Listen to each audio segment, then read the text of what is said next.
Imagine this. You're sitting front row at the movie theater for the most anticipated film of the year. The plot is reaching its climax, and then you feel it. That large soda you drank is ready to make its exit, and your bladder is about to burst. Now, you've got a choice to make.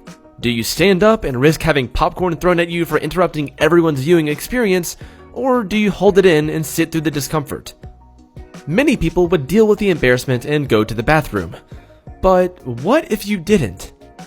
Sure, it would be uncomfortable and it might even hurt a little bit, but it can't be that dangerous, right? I wouldn't be so sure. We've all resisted the urge to urinate from time to time, but what would happen if you held it for a really long time? Let's take a look at why holding it can hurt so badly and what would happen to you if you ignored your bladder signals for too long. Your bladder can hold about 1 liter or 2 cups of liquid before it reaches capacity. When your bladder is about half full, it activates tiny receptors in your bladder wall. The nerves signal to your brain that it's time to empty the tank. The bladder muscles then squeeze, and the tiny muscles in the urethra open and urine flows out. But when you're too busy to go or you simply cannot find a restroom, the cylindrical sphincters of your bladder close tightly to prevent any leakage of urine into your urethra. These tiny muscles are your saving graces, and they've saved you from a world of embarrassment before, but don't ask too much of them. Holding back urine for too long and too regularly will weaken your bladder muscles that control the flow of urine. This could lead to urinary retention, where you are unable to fully empty your bladder. It can also result in loss of voluntary control of urination, which can result in leakage. The more you put off emptying your bladder, the more it stretches out, which can result in an overstretched bladder. When this happens, your body starts completely missing the cues that your bladder needs emptying, and that can lead to some pretty embarrassing accidents. Another consequence of holding it in is pain. You know that sharp feeling you get when you need to go, and then when you finally do, the sharp feeling disappears?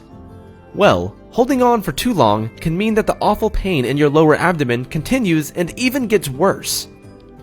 In some conditions, holding urine for any length of time can even be dangerous. Holding urine for extremely long periods of time can cause bacteria to build up and multiply. In severe cases, this bacterial buildup can cause urinary tract infections or UTIs. UTIs occur because bacteria has made its way into the urinary tract, which then causes frequent and painful urination. It goes without saying that your bladder connects to your urinary system, which includes your kidneys. All your blood is filtered through the kidneys, and the metabolic waste is then passed out in urine. When you retain urine for too long, the waste is not passed out of the body, which can cause metabolic abnormalities and electrolyte issues. This can lead to long-term kidney failure. In rare cases, urine can back up into the kidneys and lead to an infection or kidney damage. If you are already suffering from medical conditions such as an enlarged prostate, or neurogenic bladder or kidney disorders, then holding urine can be a very bad idea, because doing so can make these conditions much more severe. In extremely rare and serious situations, holding urine for too long can lead to a bladder rupture, which can be deadly.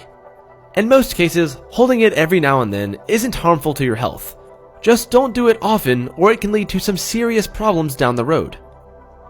Wow, I went the entire video without saying pee. Wait. Oh, dang it.